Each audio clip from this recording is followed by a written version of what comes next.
आप सभी को सबसे पहले गणतंत्र दिवस की शुभकामनाएं देता हूं। आप सभी को पता है कि 1922 साल यानी 100 साल पहले इस देश में एक व्यक्ति अफ्रीका से आया था जिसका नाम था महात्मा गांधी, और इसने इस देश के स्वतंत्रता की अगुवाई की थी। और एक लंबी लड़ाई 25-30 साल की लड़ाई लड़ी गई जो अंग्रेज थे उन लोगों से अपने देश को स्वतंत्रता दिलाने के लिए। तो ये लड़ाई में कोई एक मजहब नहीं था, हिंदू थे, मुसलमान थे, सिख थे, ईसाई थे, देश के हर मजहब के लोग इस लड़ाई में उतर गए थे। कई लोगों ने अपना बलिदान दिया, और बलिदान इसलिए दिया कि ये देश अंग्रेजों की गुलामी से स्वतंत्र हो, और एक स्वतंत्र नागरिक के तौर पर, एक स्वतंत्र देश के तौर पर हम भारत की पहचान हो, हमारे इंडिया की पहचान हो। और उस स्वतंत्रता की वजह से हम प्रजासत्ताक बने, और आज ये प्रजासत्ताक दिन हम मना रहे हैं। पर भाइयों, 100 साल पहले जिसे हम भाग्य कहते हैं या एक अवसर कहते हैं या एक जिंदगी में कुछ कर गुजरने की जो एक अवसर होता है, वो हमारे वो जो पुरानी पीढ़ी थी जिसे हम स्वतंत्रता सैनिक कहते हैं उनको मिला था।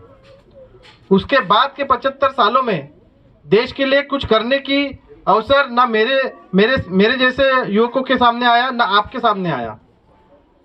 पर आने वाला जो भविष्य है, जब हम इस देश की 100 साल स्वतंत्रता के पूरे करेंगे 2047 में, तो हम सभी भारतीयों ने संकल्प लिया है कि दुनिया का सबसे अच्छा देश अगर कोई होगा तो वो भारत होगा। जैसे इमाम साहब ने बोला कि स्वच्छ आरवी से शुरुआत होगी, और ऐसे छोटे छोटे गांव स्वच्छता की ओर, शिक्षा की ओर बढ़ते गए तो ये देश दुनिया का सबसे अच्छा देश हो पाएगा। पर दुनिया का सबसे अच्छा देश अगर हो पाएगा तो जिस तरह स्वतंत्रता के लिए सबने छोटी छोटी अपनी जिम्मेदारी ली थी, उस तरह हम सभी ने अपनी अपनी जिम्मेदारी लेना चाहिए, उसमें अपना भी इन्वॉल्वमेंट रहना चाहिए। आने वाले दिनों में जब देश सबसे अच्छा देश होगा तो ये बच्चों में से ही कोई डॉक्टर साहब जैसे बच्चे पढ़ के डॉक्टर बनेंगे, क्योंकि हमें दुनिया का नेतृत्व करना है। और दुनिया का नेतृत्व सिर्फ जो अमीर है वो ही करेंगे ऐसा नहीं होगा। तो हर गांव में से जो हीरे हैं, जो मोती है, वो चुन चुन के हमको निकालने पड़ेंगे जो इस देश का नेतृत्व करेंगे। आप देखो, भारत की जो क्रिकेट टीम है उसमें से कई ऐसे क्रिकेटर है कि छोटे छोटे गांव से आए हैं। 20-25 साल पहले ऐसा नहीं होता था। सभी क्रिकेट प्लेयर मुंबई, दिल्ली जैसे बड़े बड़े शहरों से आते थे, पर अभी छोटे छोटे गांव से आना शुरू हो गया, क्योंकि इमाम साहब जैसी शख्सियत वहां गांव में पहुंची, वहां के बच्चों को उन्होंने शिक्षा दी, उनको नॉलेज दिया, और वहां से ये कोयले की खान से हीरे उग के आ गए। तो इसी तरह हमको भी अपने बच्चों को मार्गदर्शन करना है। कोई भी मुश्किलें आए, कोई भी चीज की मुश्किलें आए, एक बात हमको ध्यान में रखना चाहिए कि हमारे बच्चों की तालीम कभी रुकनी नहीं चाहिए। अगर तालीम रुक गई, उसके क्या परिणाम होते हैं वो मेरे जो पहली वाली पीढ़ी है उनको भी पता है, मेरे साथ वाली पीढ़ी है उनको भी पता है। तो ये अभी अपनी जिम्मेदारी है कि अपनी आने वाली जो पीढ़ी है उसकी तालीम कभी रुकनी चाहिए।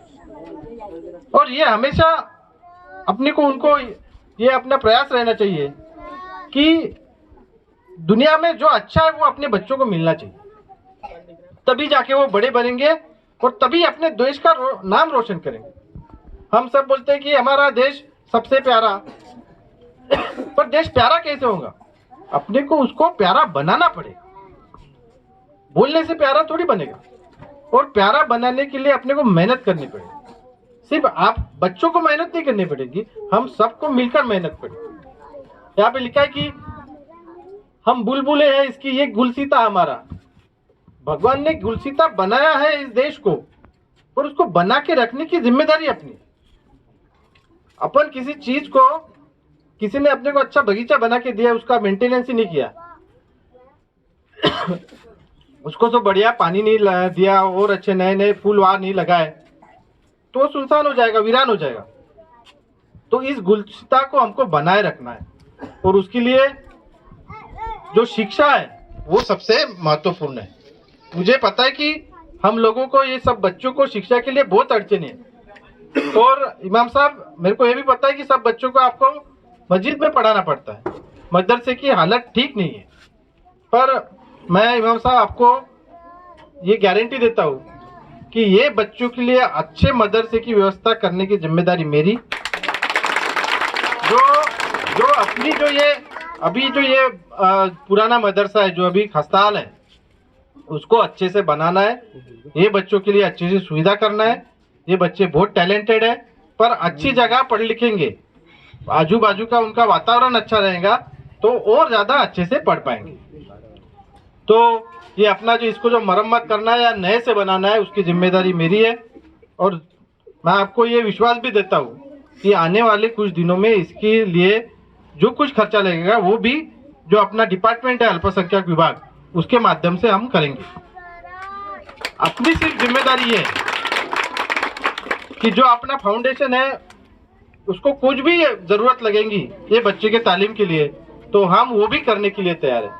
सिर्फ मेरे को आपको एक ही विनती है कि अभी फाउंडेशन का काम शुरू किया है, उसको कभी बंद नहीं करना है। कितनी भी मुश्किल आए तो बंद नहीं करना है, क्योंकि अपना जो संकल्प है, वो जो अपन सोच लिया, अपनी जो सोच है, जो एक संकल्प रहता है कि ये अपने को चीज ये फाउंडेशन के माध्यम से करना है, वो सबसे पवित्र होती है।